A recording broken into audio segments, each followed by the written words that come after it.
Welcome to PW only IAS. UPSC aspirants के लिए एक अच्छी खबर है।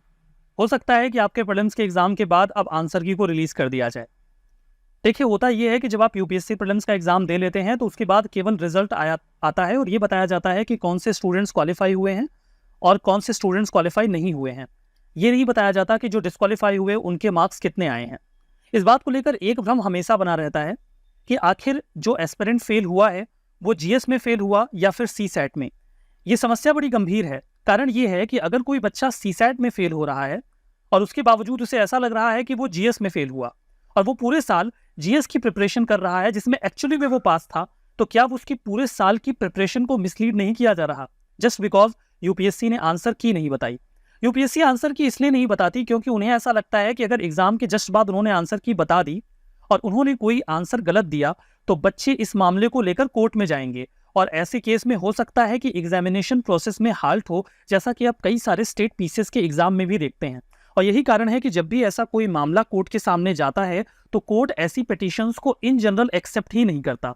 इसके पैरेलली एक पिटीशन और भी गई थी जहां पर यूपीएससी ने 8 ऐसे स्टूडेंट्स को यूपीएससी का मेंस देने से डिस्क्वालीफाई कर दिया था जिन्होंने प्रीलिम्स का एग्जाम क्लियर किया था बिकॉज उनके ईडब्ल्यूएस सर्टिफिकेट में कुछ मिस्टेक थी और 2 स्टूडेंट्स ऐसे थे जिन्होंने अपनी फाइनल डिग्री सबमिट नहीं की थी। तो कोर्ट ने उन्हें भी राहत दी ये बोलते हुए कि कोई बात नहीं है, आप एग्जाम दे सकते हो, ये डॉक्यूमेंट्स बाद में सबमिट किए जा सकते हैं।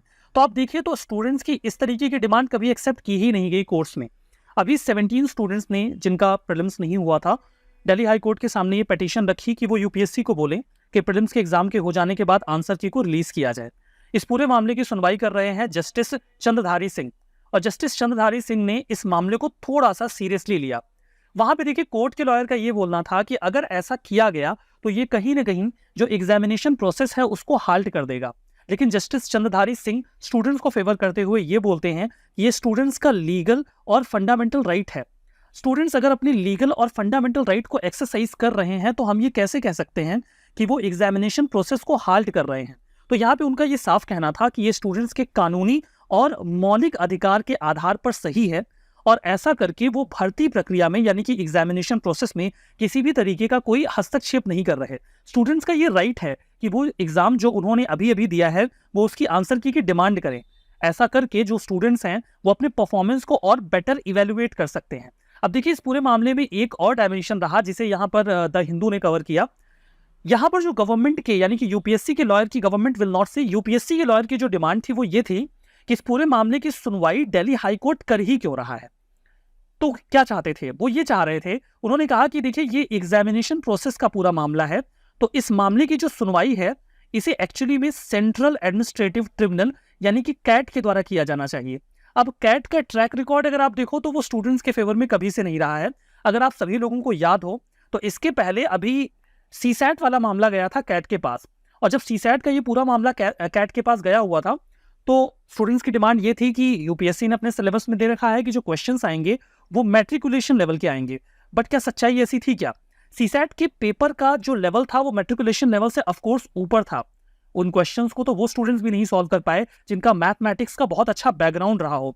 ऐसी कंडीशन में स्टूडेंट्स की डिमांड थी कि सीसैट के जो पेपर के क्वेश्चंस वगैरह हैं उन्हें नलीफाई किया जाए या सीसैट के पेपर को इवेल्युएशन से बाहर किया जाए। कैट ने यहाँ पे स्टूडेंट्स को बिल्कुल फेवर नहीं किया। उन्होंने कहा कि जो भी एग्जामिनेशन था उसमें स्टूडेंट्स ने क्वालिफाई किया है, जितने स्टूडेंट्स यूपीएससी को चाहिए थे वो उनको मिल गए हैं, तो जो पेपर था वो जस्टिफाइड था। लेकिन कैट को लेकर स्टूडेंट्स में थोड़ा सस्पिशन भी रहता है कि हो सकता है वो यूपीएससी को फेवर करे और इसीलिए उन्होंने दरवाजा खटखटाया है दिल्ली हाई कोर्ट का। और दिल्ली हाई कोर्ट का जो अभी का रवैया है वो स्टूडेंट्स को फेवर करने वाला है। ये बहुत ही बढ़िया खबर है। अगर ऐसा किया गया तो हो सकता है कि एग्जामिनेशन के खत्म होने के थोड़े समय के बाद ही आपको आंसर की मिल जाए। मुझे ऐसा लगता है कि अगर ऐसा किया गया तो इससे स्टूडेंट्स को काफी फायदा होगा।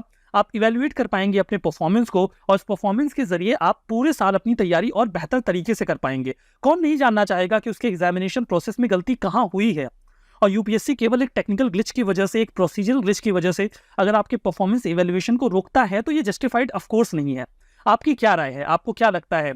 क्योंकि देखिए एक रिस्क तो रहेगा, अगर यूपीएससी ने गलत आंसर्स दिए तो बच्चे केस करेंगे, स्टूडेंट्स केस करेंगे तो हो सकता है एग्जामिनेशन प्रोसेस में थोड़ा हाल्ट आए।